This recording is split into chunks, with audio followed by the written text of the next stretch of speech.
Bom dia, boa tarde, boa noite, independente do horário que você estiver assistindo. A gente está começando o segundo episódio do Compcast. Hoje a gente está recebendo o professor Rogério e eu vou passar a palavra para ele fazer uma breve apresentaçãozinha dele. Olá a todos e Olá. todas. Então, vou me apresentar antes de mais nada. Como você acabou de falar, meu nome é Rogério.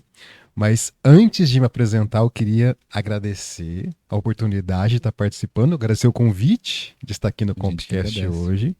Queria também parabenizar a toda a equipe do projeto, por dentro do computador, pela iniciativa de fazer esse podcast. Parabenizar também as professoras Camille e Maitê, que estão aí à frente, né, da Sim. iniciativa. Então, enfim, meus parabéns a todos por essa iniciativa. Então, meu nome é Rogério, estou aqui no campus da UFPR Jandaia desde 2014. Estou ali mais ou menos, sou daquela primeira leva dos professores de computação aqui do campus. Sobre a minha formação, eu sou bacharel em informática pela Universidade Estadual de Maringá. Sou também mestre em ciência da computação, também pela Universidade Estadual de Maringá. E sou doutor em ciência da computação e matemática computacional pela Universidade de São Paulo, a USP. A área mais específica do meu mestrado é engenharia de software, que é uma área que eu gosto desde a graduação, fiz projetos nessa área desde a graduação. E o meu doutorado é na área de ciência de dados. Então, são dois assuntos que eu gosto bastante. A gente vai falar um pouquinho sobre Sim. eles aqui ao longo do podcast. São duas áreas eu acho que se conectam muito bem, né? São duas áreas até similares em alguns sentidos. Então, essa é basicamente a minha experiência acadêmica, minha formação acadêmica. E eu também tenho alguma experiência de mercado, como desenvolvedor, no caso. Porque eu tinha muita curiosidade de entender como que a engenharia de software que eu aprendia lá na faculdade Seria aplicado. acontecia na prática, se aplicava na prática, né? Então, tenho também 6 anos como desenvolvedor de software, analista de sistemas, onde eu ganhei uma experiência bacana também para trazer depois para o trabalho docente aqui na Com carga, né? universidade. Exatamente. Você disse que está aqui desde 2014 na UFPR, certo? Exatamente. Mas são quantos anos na área de professor ali, seguindo? De docência, eu comecei a dar aula mais ou menos em 2009. Não, foi em 2009 que eu entrei no mestrado nesse ano e eu fazia daí as duas coisas em paralelo. Sim. Né? Então eu tinha o mestrado e também eu iniciei a docência no ano de 2009. E isso foi depois da minha experiência na empresa como analista de sistemas. E você trabalhou numa empresa que fazia Era uma empresa de desenvolvimento, né? Fazia software de gestão para plano de para saúde. plano de saúde. Eu nem sabia Exatamente. que isso existia, tá? Sim, Eu exatamente. descobri durante as aulas. Sim, porque, claro, quando você. As pessoas que têm um plano de saúde, tem que existir um software que vai fazer a gestão do plano de saúde, dos beneficiários, né? Dos procedimentos que cada beneficiário tem direito a fazer, do quanto ele fez, enfim, toda essa parte É, de gestão do plano de e isso saúde. envolve um ponto muito importante que a gente vai conversar mais pra frente, que é como a engenharia de software atua na sociedade hoje em dia. Mas, seguindo aqui os padrões, eu trouxe uma colinha pra gente seguir. E a gente já falou da sua experiência, então a sua trajetória acadêmica, se você quiser falar um pouco, porque eu realmente sou muito interessado em saber como você foi parar na USP. Muito interessado. Sim, claro. Bom, aquela coisa, né? Quando eu terminei a minha graduação, primeiro eu tive uma dúvida que muitos alunos aqui, inclusive, também têm aquela coisa. Sim. Terminei o meu curso, o que eu faço? Eu vou continuar estudando, faço um mestrado ou vou para o mercado de trabalho, trabalhar como programador, analista de sistemas. É, Essa dúvida é frequente, eu também tive na época da graduação. E uma coisa que eu sempre falo para os alunos é que na verdade, a sua dúvida pode ser do que fazer primeiro. Você pode fazer as duas coisas. Aí você escolhe o que você quer primeiro.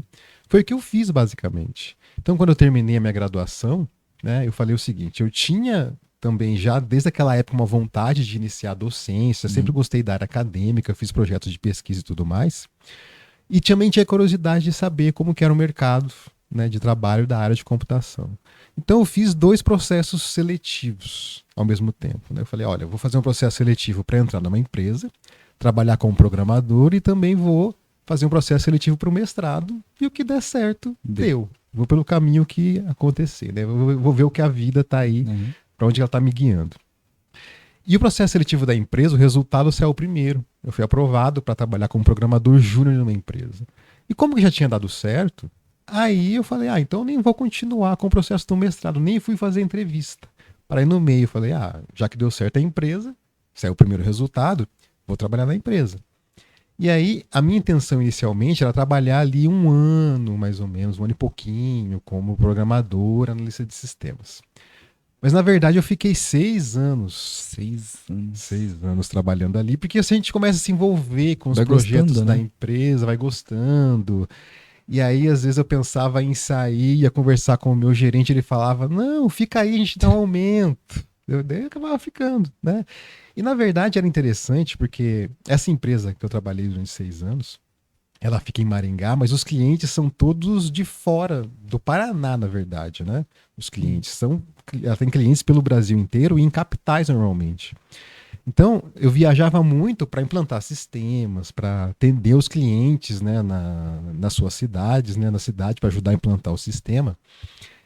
E então eu viajava muito, na verdade. Imagina, um recém-graduado viajando de avião, ficando em hotel, tudo pago pela empresa. Eu achava aquilo o melhor emprego do mundo, luxo, exatamente.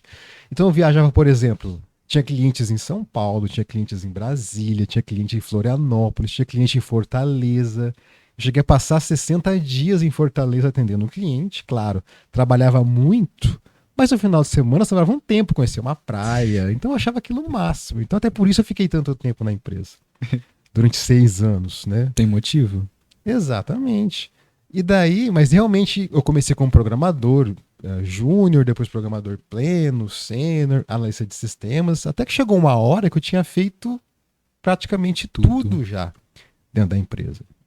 Daí eu falei, não, agora eu acho que é a hora já, né? De seguir. 6 anos depois, agora vou fazer o meu mestrado que eu tanto queria fazer. Aí eu saí pedi demissão da empresa e fui fazer o mestrado, isso lá em 2009. E paralelamente, também comecei a dar aula nessa época, no ano de 2009, mais ou menos. E é ali que eu comecei o meu trabalho como docente, na verdade, né? Era um profissional, né, até então do mercado de trabalho, aí comecei a trabalhar como docente, ainda sem experiência em sala de aula, fui adquirindo isso aos pouquinhos, né? Fui aprendendo na tentativa em erro como dar aula. E uma história interessante também é que nessa época eu dava aula para um curso técnico integrado ao ensino médio de informática, né, onde os alunos eles fazem as disciplinas do ensino médio e também fazem disciplinas da área de computação, dava aula de algoritmos, Mas basicamente. isso aqui no Paraná? Aqui no Paraná, em Campo Mourão, uma cidade da região ali de Maringá. E era uma turma de ensino médio, segundo ano do ensino médio. Ali faixa 15, 16 anos era a média de idade, eu nunca tinha dado aula, né? Eu cheguei naquela sala de aula, eu pensava, meu Deus, como que eu vou atrair a atenção desses meninos e meninas, né, ali, adolescentes. E eu achei muito bacana, porque isso é uma coisa que eu nunca vou esquecer. Assim, eu cheguei nessa turma, que era segundo ano do ensino médio, né, a primeira aula, aquele professor inexperiente. E com o passar das aulas, os alunos percebiam que eu não tinha muito aquela dinâmica de sala de aula, e os próprios alunos começaram a me dar dicas de como dar aula.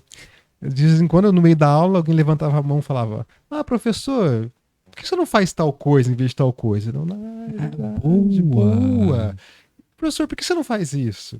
Professor, o que você acha se a gente fizesse tal coisa? Eu, verdade. Então você deu sorte de catar uma turma boa. Muito. Então, inclusive, na época, eu não tinha essa percepção, mas hoje, olhando para trás, eu vejo como que aquela turma de adolescentes, como que eles foram acolhedores, na verdade. Porque eles poderiam cruzar os braços ali, né? Falar, pensar, nossa, que aula chata. E ir levando, mas não, eles davam dicas e sempre com muito cuidado. Sempre no sentido de, o que você acha se a gente fizer isso? Então foi muito legal. Alguns daqueles alunos que eram meninos e meninas, imagina, hoje são homens e mulheres formados, trabalhando. Alguns eu tenho contato até hoje em rede social. E eu fico muito feliz quando eu lembro disso, né? Que aquela turma foi bastante acolhedora, foi bem legal. E aí, depois disso, né, terminei o mestrado. Aí Depois que eu terminei o mestrado, aí eu entrei aqui na UFPR. Sim. É isso em 2014. Então, eu entrei na USP foi em 2017. Acabei meu doutorado foi ano Nossa, bem passado. recente. Sim, bem recente. Eu acabei o doutorado foi em 2021, que eu pedi eu solicitei um afastamento para concluir os meus estudos, né? Então, eu entrei na USP em 2017 e finalizei o doutorado nessa área de ciências de dados em 2021, ano passado. Então, a falta de, vamos dizer, prática pedagógica ali para te dar aula não foi um problema, aparentemente, que era uma dúvida que eu tinha.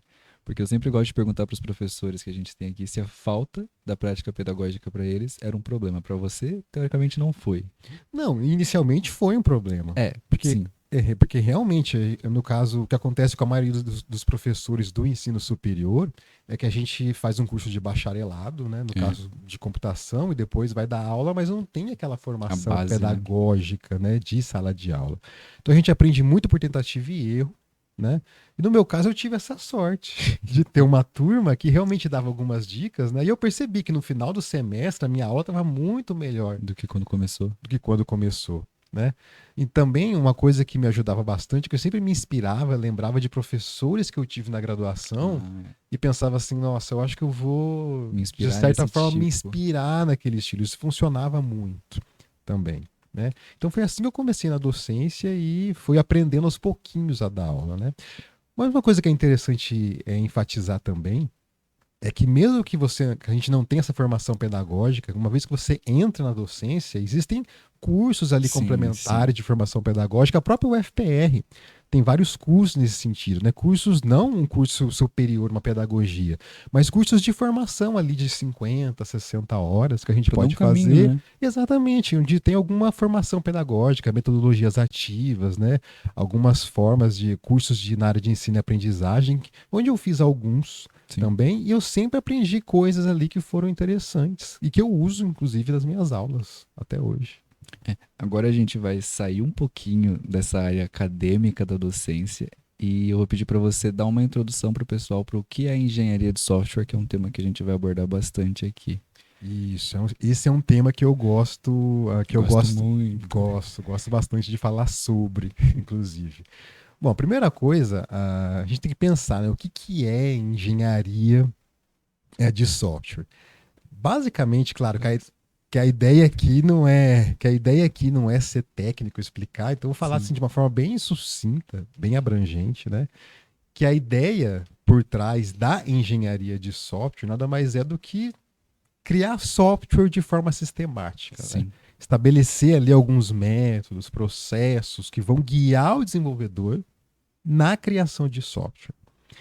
E é interessante perceber que essa área, a engenharia de software, ela nasceu de uma crise, né? Porque na verdade as crises, né, são grandes oportunidades sempre para grandes De algo invenções. crescer. Sempre, sempre. Então, toda vez que a humanidade passa por uma crise, né, a criatividade parece que aflora, as pessoas pensam em soluções para resolver os problemas. Sim. Então, fazendo uma contextualização rápida,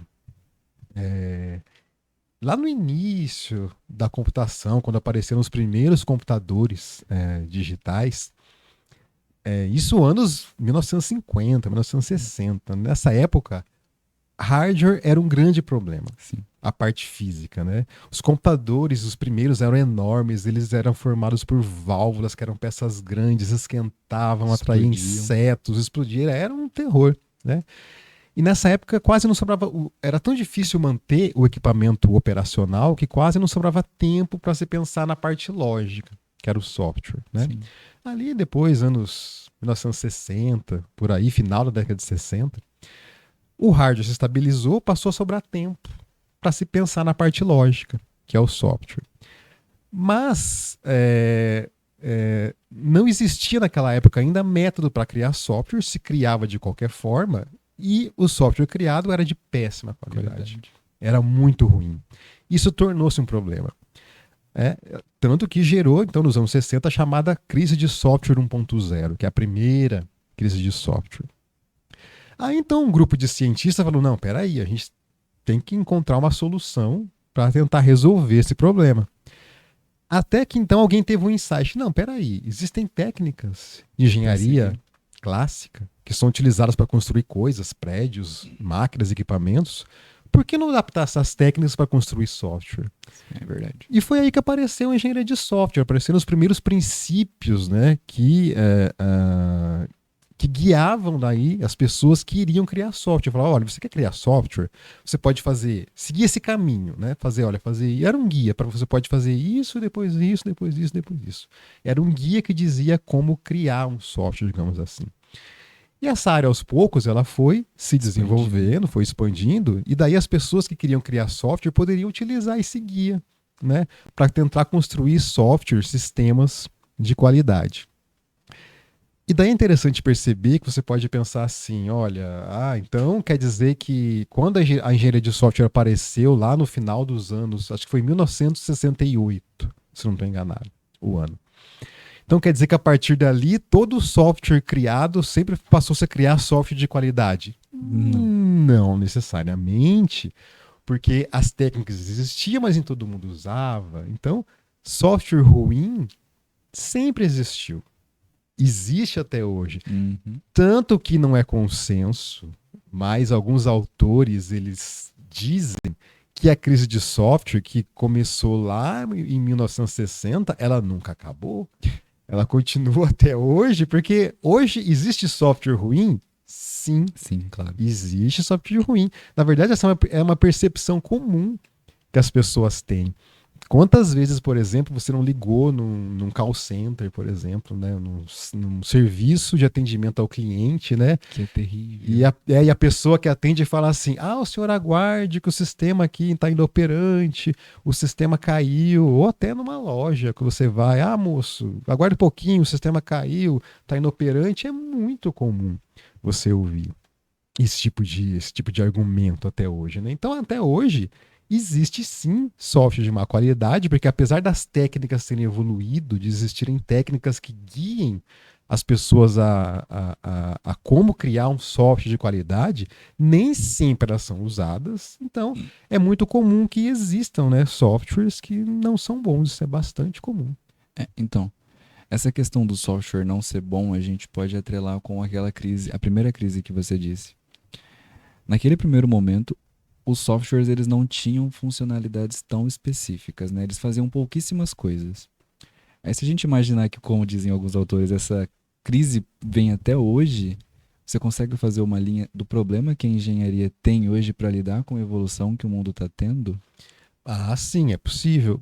Como eu falei, não é consenso.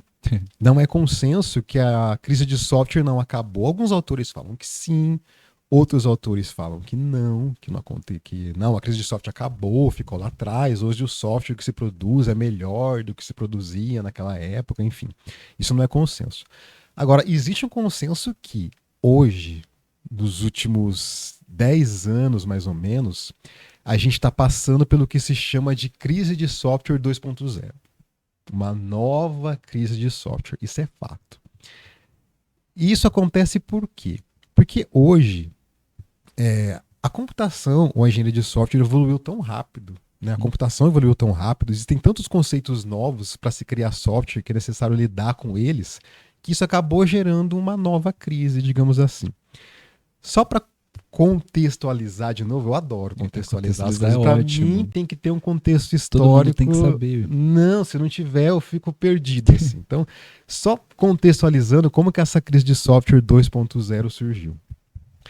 Fazer um paralelo, por exemplo, de quando eu estava na minha graduação. Tá? Iniciei a graduação ali no início dos anos 2000, digamos assim. Quase 20 anos já faz tempo. Meu Deus, o tempo passa rápido. Mas enfim. Então, qual era o contexto da produção de software naquela época? Comecinho dos anos 2000, 20 anos atrás.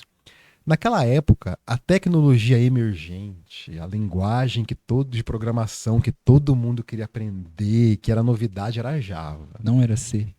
Não, que C é uma linguagem clássica, né? Que surgiu lá nos anos também, 1960, se não me engano. Então é a linguagem clássica. Todo mundo conhecia C já. Era a linguagem clássica. Mas Java apareceu ali no final dos anos 1990, era novidade. Então... Todo mundo queria conhecer. Meu Deus, cursos de Java pipocavam. Todo mundo queria aprender. Era uma loucura. Né? era tecnologia emergente, em termos de linguagem de programação, né? Programação web é uma coisa que existia, mas ainda era muito Pouquíssimo. incipiente, estava muito no começo, ainda era web 1.0, que a gente chama. A web 2.0 apareceu ali meados dos anos 2000, 2005, 2004, 2005 por aí, né? A chamada web 2.0. Qual que é a diferença, né, de web Eu gostaria de 1.0 saber. de web 1.0 para a web 2.0? A web 1.0 são aquelas páginas web estáticas, basicamente, onde a página tem basicamente Só texto, texto. fotos e links para outras páginas, né? Essa é a web daquela época 1.0. Uhum. Já na web 2.0, né, os usuários conseguiram passar a produzir conteúdo, ou seja, eles conseguiam alterar o conteúdo da página.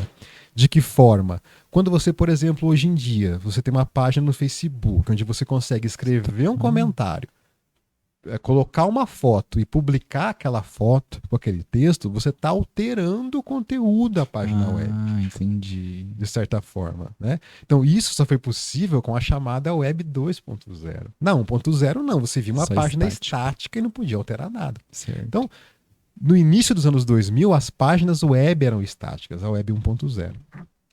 E nessa época, o grande desafio da engenharia de software era a chamada interoperabilidade.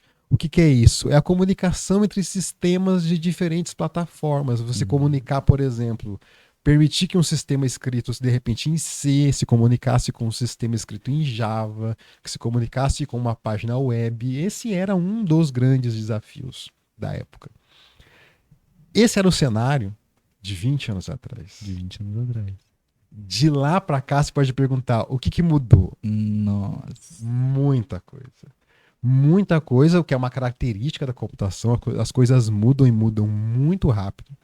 Então, assim, de 20 anos para cá, o que surgiu? Né? Surgiu a Web 2.0. Na verdade, já se fala hoje de Web 3, que é um conceito também, é uma proposta, na verdade, de web baseada numa tecnologia chamada blockchain, que a gente pode falar um pouquinho mais para frente também.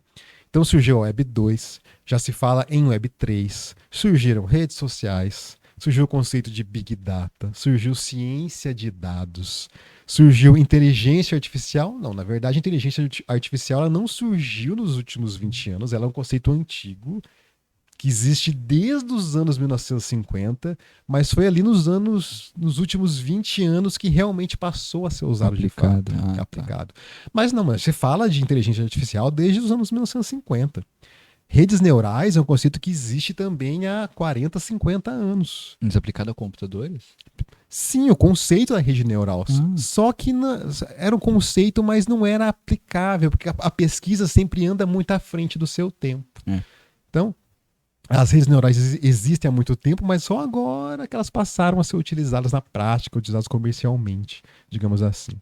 Então apareceram esses conceitos, né? Inteligência artificial, blockchain, metaverso apareceu, e tudo isso são grandes desafios para a engenharia acompanhar. Para a criação de software de forma geral, né?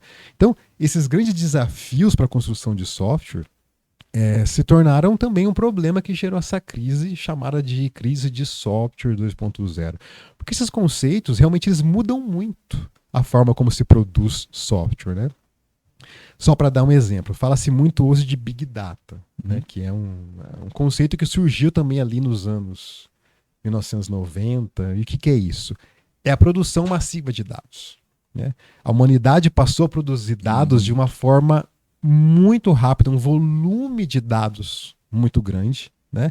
E esses dados precisam ser analisados de alguma forma, né? Porque realmente a humanidade produz muitos dados hoje em dia. Você consegue, por exemplo, parar para pensar a quantidade de dados que a humanidade produz em um único dia? É muita coisa. Não. É muita coisa. Só para ter uma ideia, só para dar assim, uma ideia dessa quantidade, né?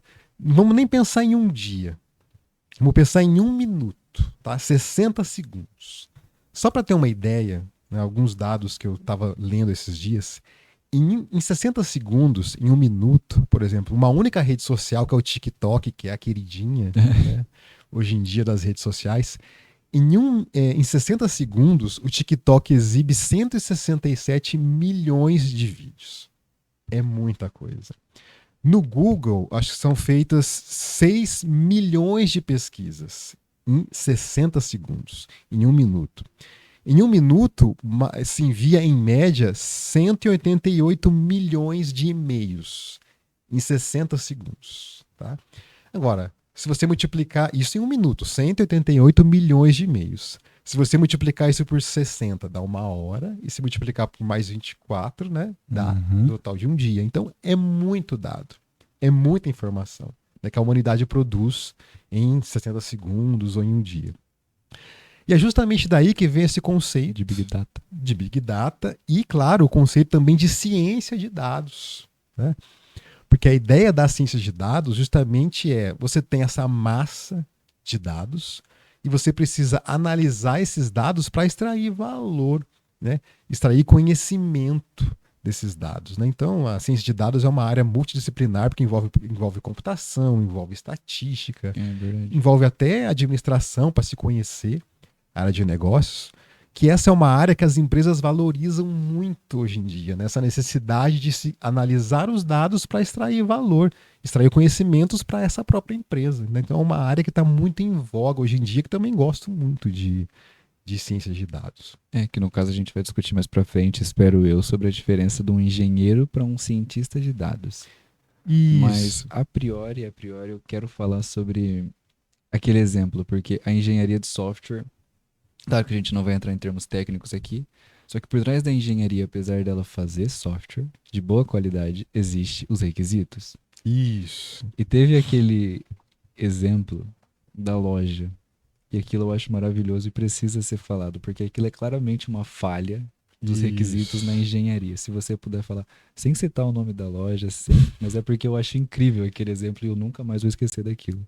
Isso, só para citar um exemplo, de novo, sem ser técnico, né, mas só assim, falando um pouquinho, a engenharia de software ela define então alguns passos, né, um método para se construir software. Então, basicamente, você tem algumas fases. Sim.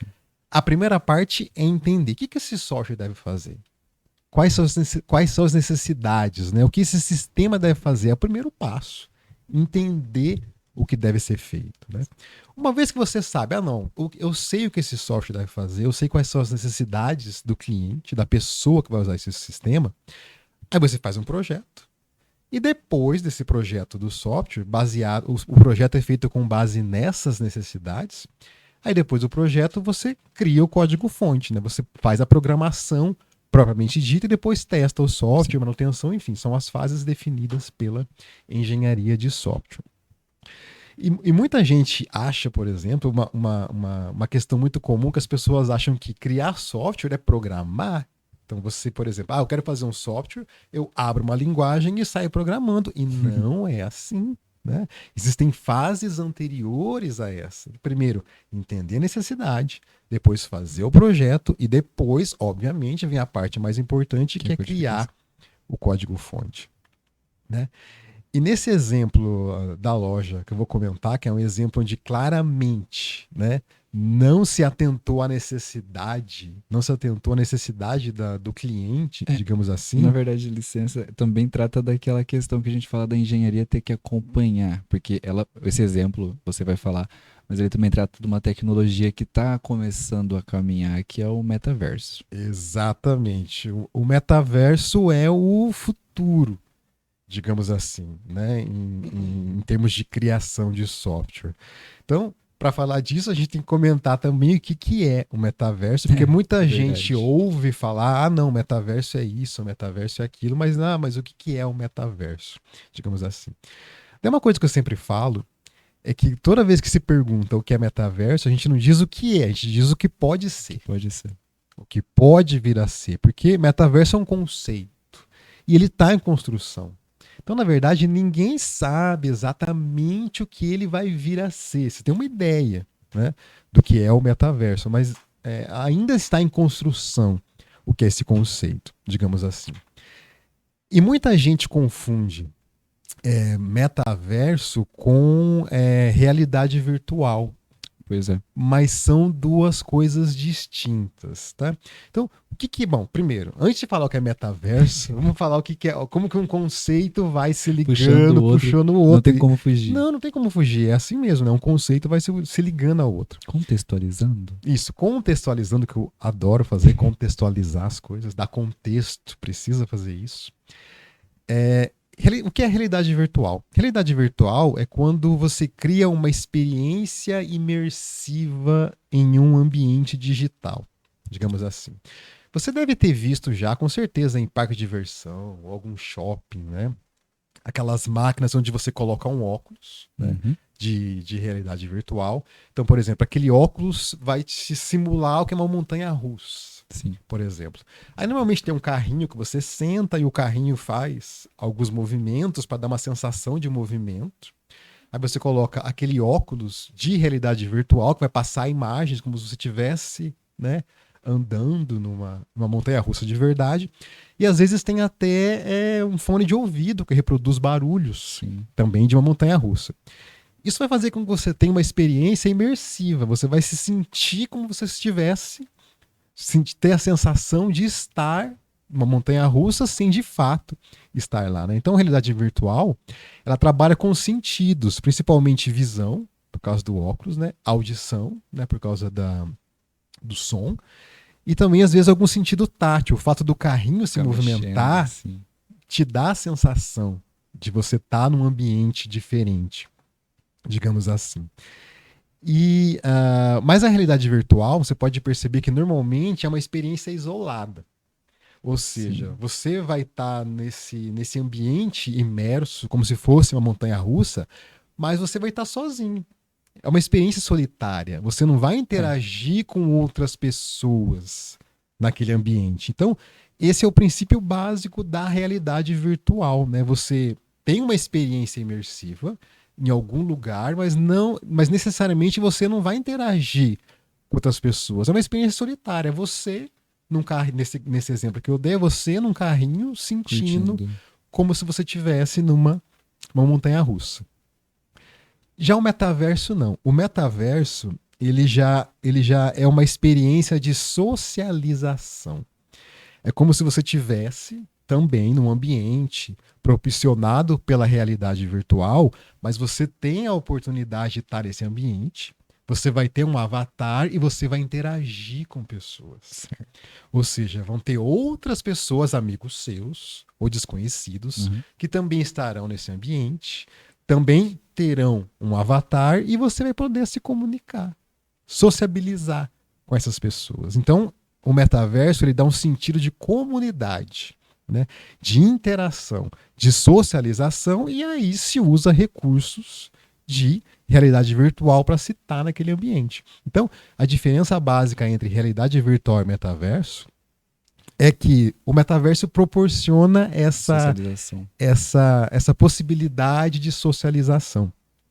E aí você vai estar nesse ambiente propiciado pelo metaverso, e a ideia é que você possa estar ali, você possa, por exemplo, comprar coisas para utilizar esse ambiente. Porque você imagina, vivemos num mundo capitalista, óbvio, né? Então, uma vez que você está nesse ambiente, você tem um avatar, você vai entrar nesse avatar com uma roupinha padrão, uma calça jeans e uma camiseta. Não gostei. E um tênis branco, por exemplo. Aí, nesse ambiente que é o metaverso, você tem a possibilidade, eu quero comprar uma calça diferente para o meu avatar, quero comprar uma camisa para o avatar, quero comprar uma mochila para usar. Então a ideia é que você possa comprar coisas para usar esse ambiente.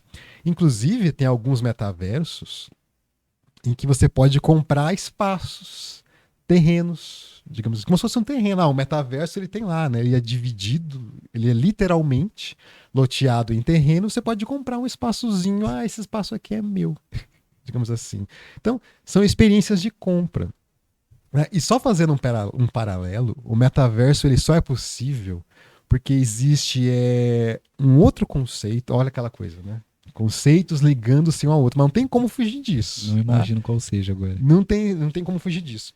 Você só pode comprar coisas dentro do metaverso graças a uma tecnologia chamada de blockchain. Blockchain.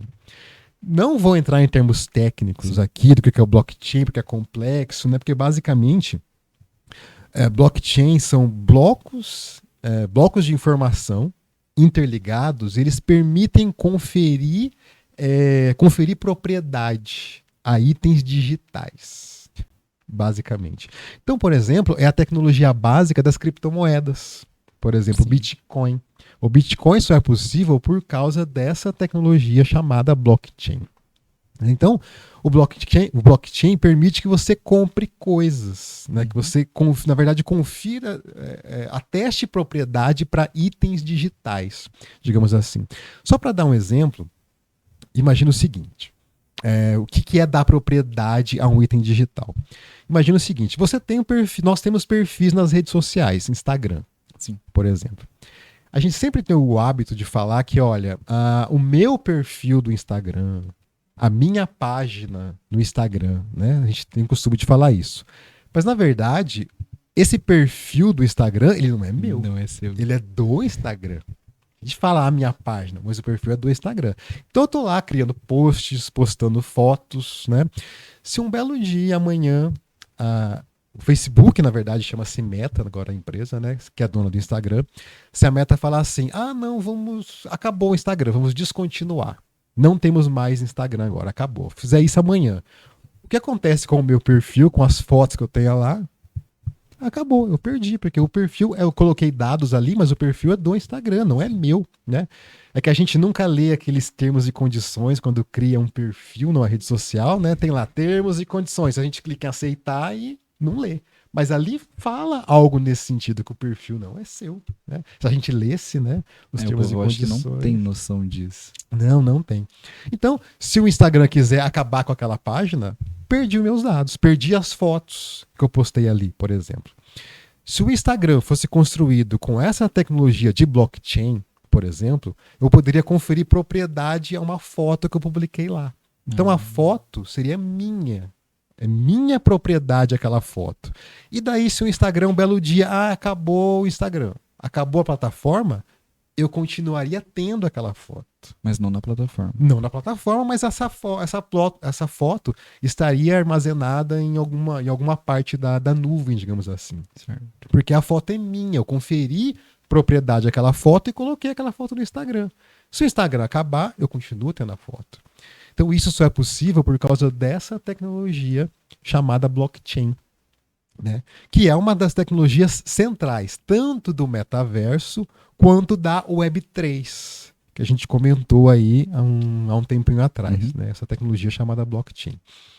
Então vejam só, o blockchain então é um dos princípios fundamentais do metaverso, porque é a ideia que as pessoas comprem coisas, né? A ideia é que as pessoas entrem lá e comprem uma mochila e tudo mais. E uma das ideias principais, que ainda não está em operação, mas a ideia é que seja assim, é que as empresas criarão diferentes metaversos. Então, existe o metaverso do Facebook, aí as lojas podem cada uma criar o seu próprio metaverso, né? As empresas podem criar metaverso. No futuro, a educação pode acontecer no metaverso, pode ter cursos, né? Você pode ter salas de aula no metaverso. Imagina uma sala de aula com todos os alunos com avatares interagindo ali no metaverso. Isso vai acontecer em algum momento. E a ideia é que exista a interoperabilidade entre os metaversos, de forma que o que você compra num metaverso, você possa levar para outro. Sim. A ideia não é, eu comprei uma mochila no metaverso do Facebook, só posso usar lá. Não, eu tenho que levar essa mochila para outros metaversos. Então isso é uma coisa que ainda está em operação, digamos assim, né?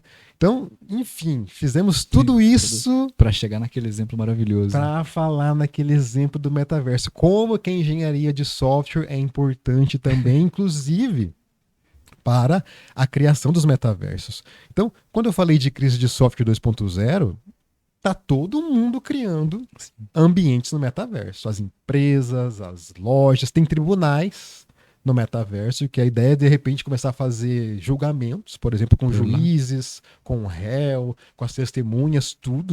Os tribunais de justiça estão começando a criar ambientes no metaverso. Tá todo mundo achando a 8ª maravilha do mundo.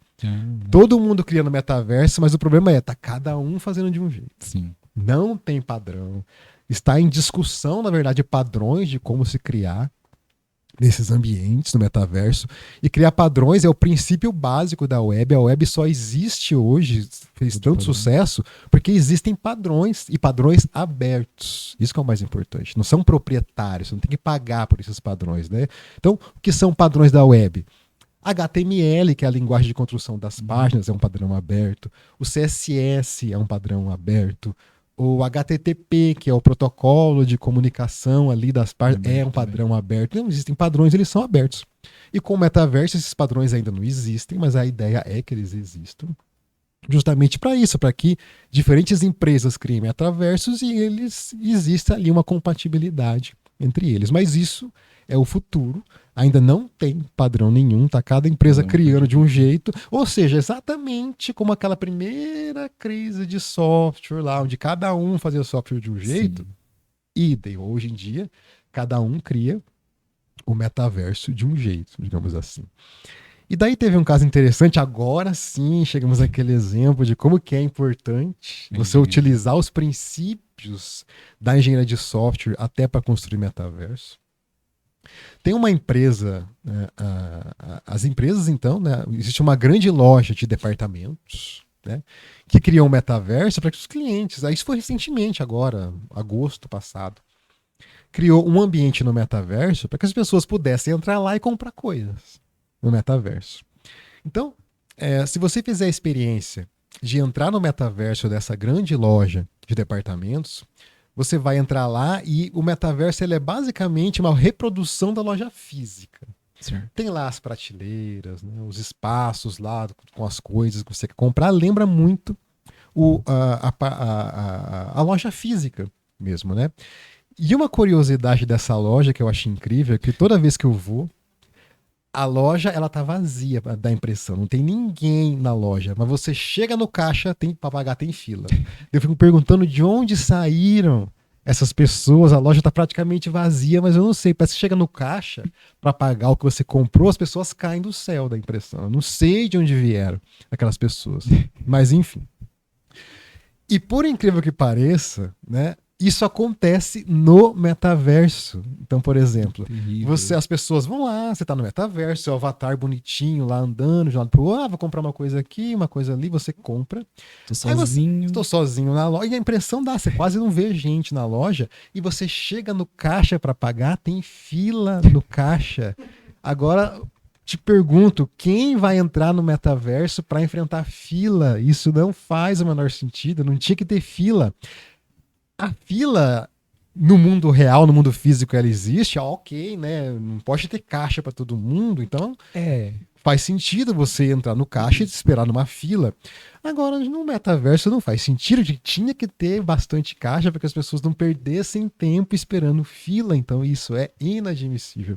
Então vejam só, a pessoa quando criou o metaverso dessa loja, faltou essa percepção de que as pessoas entraram no mundo digital, elas não querem enfrentar fila, ou seja, faltou essa percepção de necessidade, ou seja, um princípio básico que está estabelecido lá na engenharia de software.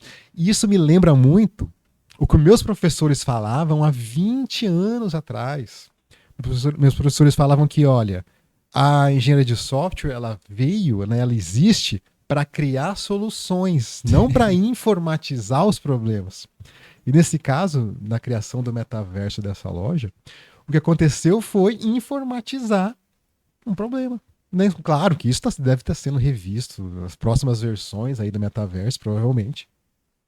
Não terá fila, mas enfim, é um exemplo simples que mostra como é que às vezes você pula etapas básicas de entender qual é a real necessidade daquele sistema antes de implementar, digamos assim. Né? Então, enfim, é um exemplo clássico de como que é interessante utilizar essas técnicas de engenharia para se criar, por exemplo, um software, o metaverso também é um software, né?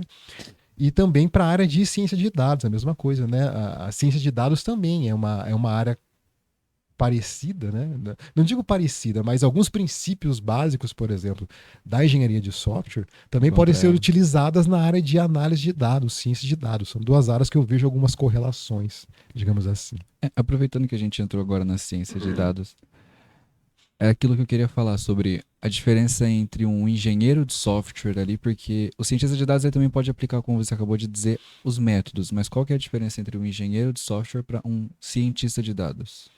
Isso. Antes, fazendo também um comentário rápido sobre ciência de dados, né? Só Contextualizando. contextualizando, como tudo eu contextualizo. Tudo.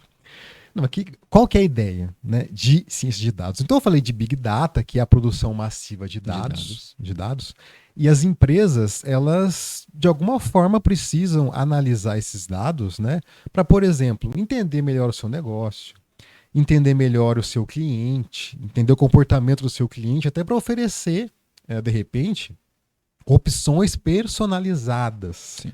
Para os seus clientes. Então, a ciência de dados, ela visa, é uma área multidisciplinar, ela visa analisar esses dados para extrair conhecimento, né, reconhecer padrões existentes nesses dados.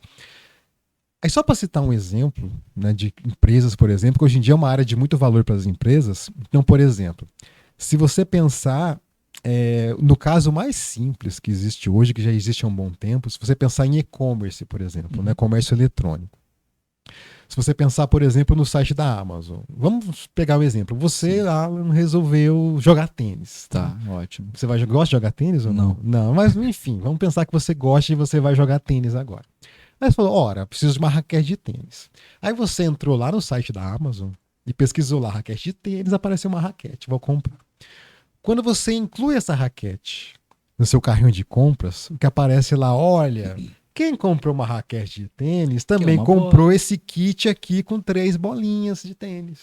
Aí você fala, verdade, vou comprar as bolinhas Como também. que eu vou jogar sem bolinha? Exatamente. Aí você compra as bolinhas de tênis, aparece lá, olha, quem comprou as bolinhas também comprou esse tênis. A rede ou esse tênis para jogar tênis. Legal, um tênis para jogar tênis. Aí você coloca no carrinho. Olha, quem comprou o tênis também comprou essa roupa aqui, que é específica para jogar tênis. Ou seja, o famoso quem comprou isso também comprou isso. E essa estratégia funciona. Eu já caí várias vezes. Às vezes eu entrei num site para comprar uma coisa que era baratinha, né? Daí apareceu, quem comprou isso, eu acabei comprando que era mais caro, inclusive, do que aquilo que eu ia comprar inicialmente. Isso só é possível porque as empresas, elas analisam o comportamento dos clientes, analisam os dados produzidos pelos clientes. Conforme a pessoa utiliza o site para comprar coisas, ela deixa ali informações, né, que são rastreadas e analisadas, ele consegue identificar, olha, quem comprou isso, também comprou isso. Então é uma estratégia simples que já existe há um bom tempo e que mostra qual que é a função, então, da ciência de dados. E isso existe em vários ramos. Por exemplo, Netflix. Netflix usa muito isso, porque conforme você vai consumindo conteúdo na Netflix, né, a plataforma vai identificando o que você gosta e ela vai sugerindo filmes, séries, com base no seu gosto, e falar, não, o Alan gosta de assistir isso, e vai sugerindo, né? Sempre com a ideia de te manter na plataforma, né? Sempre com a ideia de fazer com que você assista mais conteúdo, né? Spotify faz isso. Então, por exemplo, você está usando o Spotify, se você, por exemplo, ouvir uma música inteira, fica registrado ali, não, dessa música ele gosta. Se você ouviu até a metade e pulou, dessa ele gosta mais ou menos, gosta, mas não muito. Se você ouviu 5 segundos e passou para a próxima, dessa ele não gosta. Com isso, a plataforma vai sendo calibrada ao seu gosto, né? Então, quando você coloca lá, por exemplo, no ouvir música aleatória, modo aleatório, aquele modo não tem nada de aleatório. Ele já é preparado para você. Preparado, personalizado para você, para fazer com que você consuma, né, cada vez mais conteúdo. Enfim, são só alguns exemplos. Então, comércio eletrônico, Netflix, Spotify, TikTok, redes sociais. É o absurdo. Redes sociais também, né? A rede vai sendo calibrada ao seu gosto, né? Para te sugerir, então, aquelas publicações sugeridas do Instagram, por exemplo, é tudo feito com base no seu gosto, né? Então, com isso, as empresas vão criando, né, soluções baseadas em dados e produtos também baseados em dados. Então, a análise de dados ela faz a análise dos dados, isso gera mais dados, então produtos baseados em dados vão aprendendo com os próprios dados, com base também em técnicas de inteligência artificial. Uma coisa interessante, uma coisa que muita gente não sabe, por exemplo, que é baseada em dados, por exemplo, carros autônomos. O que são carros autônomos? São esses carros que dirigem sem motorista, com base em sensores, com base em GPS, enfim. Né? Muita gente não sabe, mas carros autônomos também é um produto baseado em dados. Por quê? Só para citar um exemplo. Quando eu fiz doutorado na USP, uma das minhas amigas lá, ela trabalhava num projeto de carros autônomos. E o projeto de doutorado dela era estudar o comportamento de pedestres. Porque, por exemplo, uma coisa que a gente não imagina, mas um carro autônomo, se ele está dirigindo numa rua e ele identifica um pedestre, ele tem que saber, ele tem que ter, né, saber qual que é o comportamento padrão de um pedestre, porque muita coisa influencia o comportamento de um pedestre. Sim. A gente não pensa, mas, por exemplo, o local onde o carro está andando influencia. Então, por exemplo, se é uma área comercial cheia de semáforos, o pedestre tende a respeitar o semáforo. Claro que um ou outro pode cruzar um semáforo vermelho, mas ele tende a respeitar. É diferente se for uma área de escola, por exemplo. Numa área de escola, uma criança pode a qualquer momento atravessar a faixa.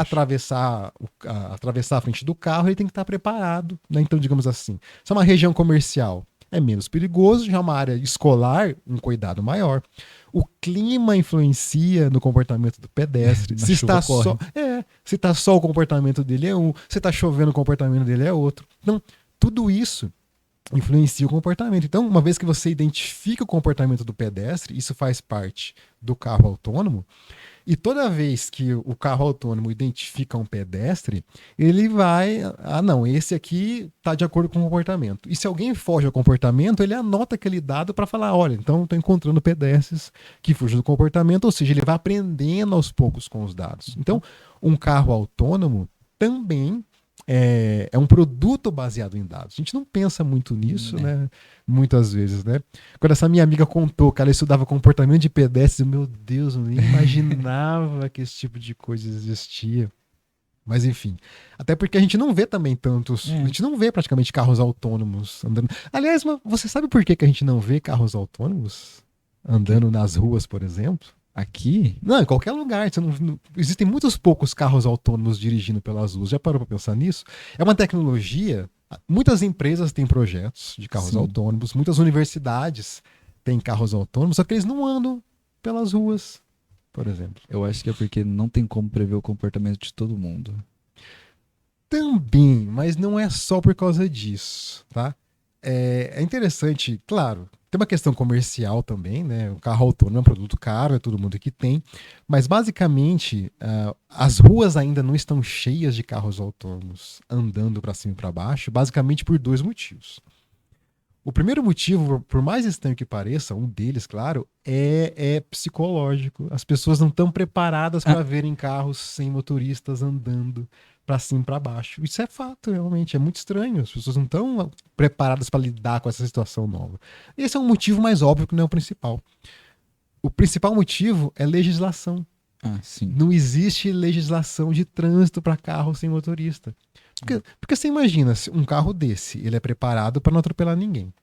Mas se acontece de um carro desse atropelar e efetualmente a pessoa vier a falecer, quem é o culpado? Não tem motorista. O motorista que é dono não vai querer ser. Ele vai falar, não foi eu, foi o carro.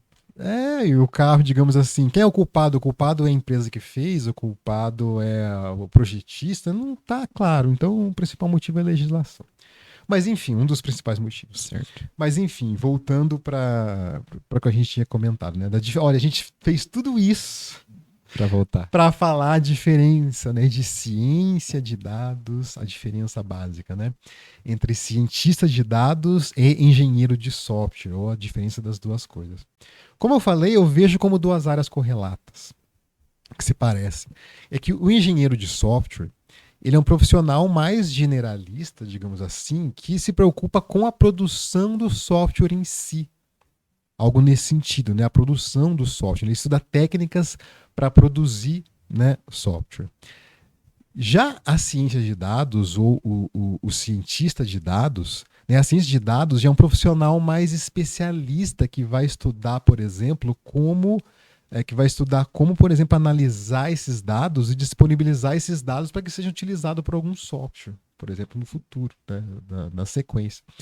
Mas são duas áreas correlatas, porque, por exemplo, para se analisar dados, é necessário entender aqueles dados, né? Fazer uma preparação, Sim. transformação com aqueles dados, né? Para depois utilizar modelos de inteligência artificial, enfim, para se reconhecer padrões a partir dali.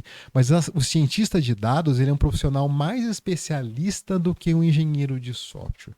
Mas, de certa forma, são duas áreas parecidas, né? São duas áreas que possuem uma certa relação entre ambas. A questão do tempo já deu? Você tem. Eu não sei o que estão tentando falar pra mim. O que aconteceu? Ah, perguntas da plateia. Eu achei que a gente tava com o Olha tempo travado. Eu só. falei, nossa, mas não parece nem 10 minutos. Pois é. Eu não sei se eu virar o microfone pra vocês se ajuda. Mas eu vou virar. Ah, tá. Tranquilo, então. Bom, perguntas da plateia, novidade? Muito bem, perguntas da plateia, vamos lá. Ah. Enquanto isso, café. Ah, sim, claro, sempre é bom. Não, pergunta da plateia é sempre interessante, né? A gente. Nossa, eu tava preocupado. Eu falei, será que eu perguntei tanto? Será que passou? Será que nós falamos? A gente falou tanto, né? Aqui. Pergunta do aluno Bernardo. Não teve outras áreas da computação que você pensou em se especializar? Ah, teve, na verdade teve. Eu sempre. Engraçado. Quando eu estava na graduação, eu gostava de engenharia de software. Eu cheguei a fazer alguns projetos de iniciação científica na área de arquitetura de computadores, eletrônica digital. Gostava também um pouco dessa área. E cheguei a estudar, desde aquela época também, um pouco de inteligência artificial, que era uma área que eu sempre gostei também, que eu sempre achei bacana. Mas, igual eu falei, há 20 anos atrás, né, É pouquíssimo. existia o conceito de inteligência artificial, que é muito antigo, né, tem aí mais de 50 anos, mais de 60 anos, na verdade, mas na época comercialmente ainda era pouco aplicável, você não via, né, sistemas baseados em inteligência artificial como hoje. Né? Então eu pensava muito nessas três áreas. Acabei indo primeiramente mais para engenharia de software no mestrado. E aí quando eu entrei no doutorado na USP, tinham vários projetos já ligados à IA, Ah, à inteligência artificial. Por isso que eu fui um pouquinho mais também para essa área de ciência de dados, com o objetivo de aplicar também um pouquinho, né? Porque a ciência de dados, além, obviamente, de analisar os dados, você tem ali técnicas de inteligência artificial para reconhecer padrões existentes nesses dados. Então, eu gostava muito de arquitetura de computadores, né? Fiz o mestrado na área de engenharia de software, mas depois também no doutorado quis entender um pouquinho mais sobre inteligência artificial. próxima pergunta, vamos ver de quem é. Pergunta da Maitê. Olha. Rogério, você já pensou. Não. Você já passou como aluno e professor por várias universidades diferentes. Conte um pouco da sua experiência e comente as semelhanças e diferenças que você percebeu.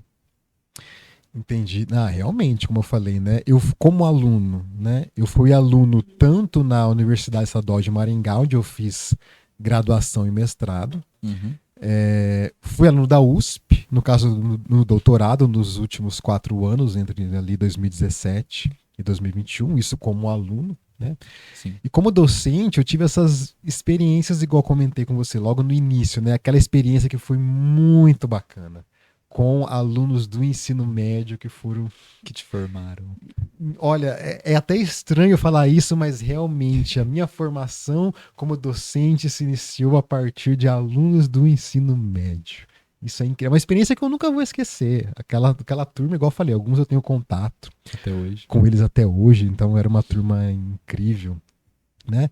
Então, especificamente nessa situação com alunos do ensino médio, eu achava muito bacana, falando como professor nesse caso, eu achava muito bacana essa questão de você ser professor e também poder falar um pouco sobre a formação do cidadão também, a formação dos alunos, que são pessoas em formação, na faixa ali dos 15 16 anos. Então, era uma experiência que a gente era professor, mas falava muito sobre decisões na vida, o que você vai ser, o que eu quero ser, decisões mesmo que eles tinham que ter que tomar, por exemplo, no final do ensino médio.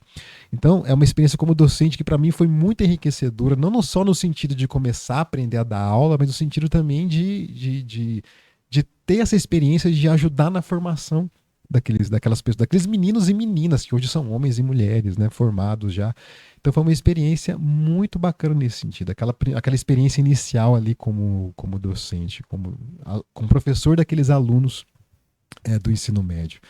Mas eu sempre gostei mesmo de trabalhar com o ensino superior, né? Isso eu pensava desde a minha graduação, digamos assim. Então já quando eu cheguei, por exemplo, na UFPR, aqui em 2014, aí eu já tive a oportunidade de, por exemplo, ser professor de curso aqui da computação, trabalhar com iniciação científica, né, que é iniciar alunos na iniciação científica, essa coisa de você despertar o interesse pela ciência, de você falar sobre o método científico. Então, já é uma experiência diferente, digamos, nesse sentido, que é a área com que eu mais me identifico. Então, são experiências diferentes, mas todas, assim, igualmente enriquecedoras, que eu gostei de ambas. Gostei e gosto de ambas.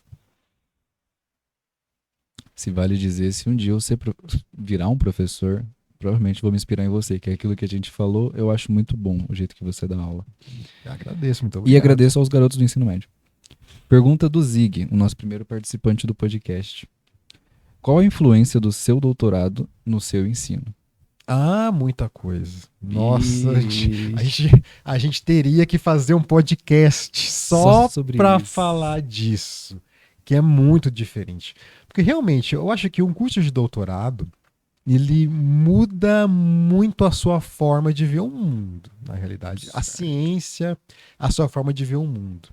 Então, só para citar um exemplo básico, eu sou professor da disciplina de bancos de dados. Né? Então, eu dava aula de bancos de dados antes de ir para o doutorado.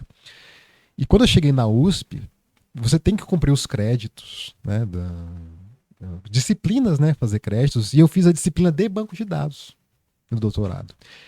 E eu imaginava que eu sabia bancos de dados. E quando eu comecei a fazer essa disciplina, eu falei, nossa, é tudo muito mais complexo do que eu imaginava, né? E você começa a entender as estruturas internas de um banco de dados. Quando você faz uma consulta hoje, eu consigo enxergar o que o banco de dados está fazendo para trazer os resultados daquela consulta. Então, acho que um doutorado, em todos os sentidos, ele abre muito os seus olhos nesse sentido do funcionamento da ciência, do funcionamento do mundo, né? Então, por exemplo, a minha área que envolve ciência de dados ou aplicação da ciência de dados na educação, né? Então, por exemplo, eu consigo hoje enxergar como que a ciência de dados pode revolucionar, por exemplo, a educação, pode auxiliar na melhora dos processos educativos, e hoje eu tenho processos de iniciação científica que vão nessa linha, de tentar analisar dados da educação e como que esses dados podem auxiliar, né, a melhora dos processos educativos. Então, acho que um doutorado é uma experiência única, é uma experiência muito válida que te traz essa nova visão, que faz com que você consiga enxergar a ciência, a sua forma de ensinar e até de forma mais profunda enxergar o mundo como ele de fato funciona. Então, eu consigo dividir, na verdade, como que eu enxergava as coisas antes do doutorado e agora, depois do doutorado. Então, respondendo de forma bem sucinta, realmente muda a sua forma de enxergar o mundo. Vamos para a próxima pergunta do Belete. Quais as expectativas como coordenador do curso? Verdade. A última pergunta tão esperada. Temos esse detalhe aí também, né? Mas, enfim, contextualizando... Dando um contexto, agora podemos falar abertamente, porque hoje é quinta, né? Anteontem tivemos aí a votação. Isso, a eleição para a coordenação de curso, porque acho que como a maioria sabe, o coordenador até então era o professor Alexandre, né? Mas o professor Alexandre ficou bastante tempo, né, na coordenação, e por esse motivo houve ali um diálogo, né, entre os docentes da área de computação de que era necessário ter, digamos assim, sangue novo, digamos assim, uma pessoa nova para assumir, digamos assim, a coordenação de curso, né? E diante desse contexto, eu e o professor Marcelo Franco, que também é docente, né, do colegiado de Sim. computação, nos disponibilizamos então a assumir essa coordenação de curso, mas mesmo assim é necessária uma eleição. Uhum. Né? Não é assim, eu quero ser coordenador e seria coordenador. Não, é necessária uma eleição de que forma que a comunidade acadêmica, né, docentes, alunos e técnicos administrativos reconheçam, né, aqueles dois professores como os coordenadores de curso. Então, nesse sentido, a eleição o resultado foi homologado, né? Nós seremos, né, no futuro os novos coordenadores. E a ideia, claro, também é dar continuidade ao incrível trabalho de gestão do curso que foi feito pelo professor Alexandre nos últimos anos, né? Ele teve aí 2 mandatos na coordenação. Fez um trabalho incrível, assim, nós devemos muito ao professor Alexandre, a tudo que ele fez pelo colegiado, pelo curso, né, de licenciatura em computação, e a ideia é continuar o trabalho aí na gestão do curso pelos próximos 2 anos, né? Então, provavelmente, tem os trâmites burocráticos a serem feitos, mas provavelmente no final desse mês ou no início do mês que vem, no início de outubro, mas provavelmente a gente vai iniciar então o trabalho na coordenação do curso, né, de licenciatura em computação. E você segue por quanto tempo como coordenador? 2 anos é o mandato. 2 anos, sim. Isso, 2 anos. Aí você pode se reeleger no próximo. Isso, caso haja necessidade, né, a gente pode se candidatar novamente ou outro docente também pode se candidatar e assumir. Isso é um assunto que a gente vai discutir em 2024, daqui a 2 anos. Certo. Eu acho que os assuntos fecharam, só ia ficar aquela questão de...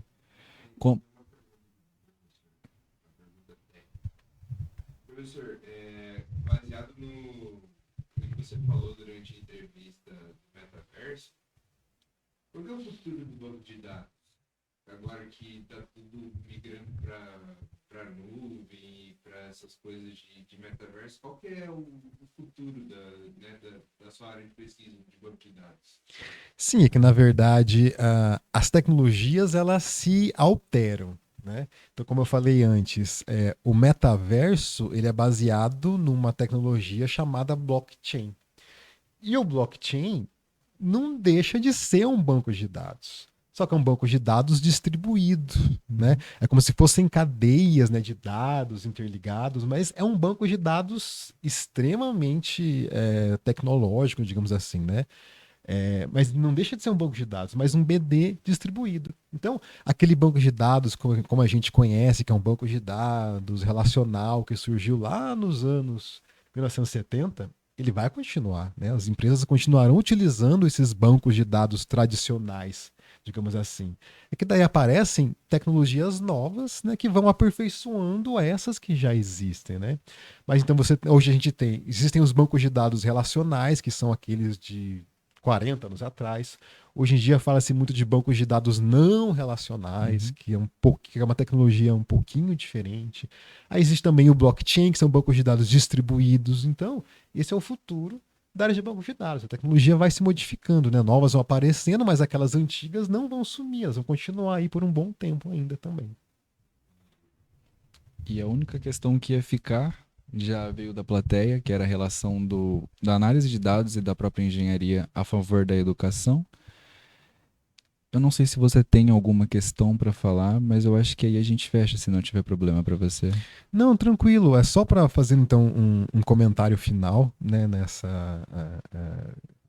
aproveitando o seu comentário também, é que nessa área de ciência de dados, como eu falei, no doutorado eu estudei isso, né, essa área de ciência de dados aplicada à educação, e eu enxergo isso como uma grande revolução também, que essa área ela pode revolucionar a educação em diversos sentidos, né? Porque veja bem, se a gente utiliza, por exemplo, né, os dados que os clientes usam, né, numa plataforma de e-commerce para entender a experiência dos usuários, digamos assim, né, por que não utilizar, por exemplo, os dados que os alunos usam, os ambientes virtuais de aprendizagem, né, os cursos online, também os alunos usam aqueles ambientes, ficam dados registrados ali. Então, por que não utilizar esses dados para melhorar, para aperfeiçoar os processos educativos, né?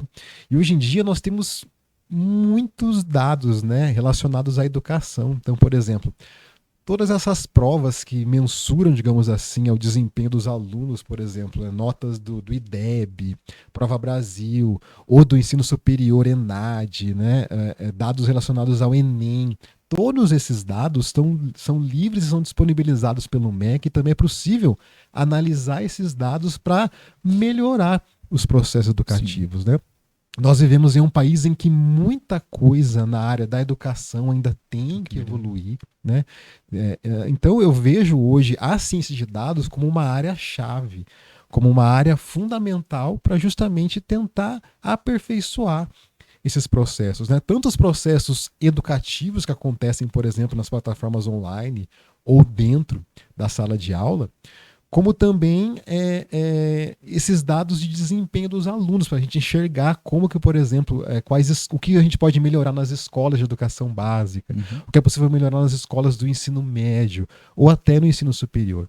Então, eu acredito muito, né, por isso que eu faço projetos de pesquisa nessa área, justamente para entender como que a ciência de dados pode melhorar os processos educativos. Então, eu enxergo isso como uma área-chave para melhorar aí a educação do nosso país. Porque vem melhorando até a sociedade. Como você disse, o primeiro trabalho que você teve, que foi do fazer para farmácias ou era para hospitais?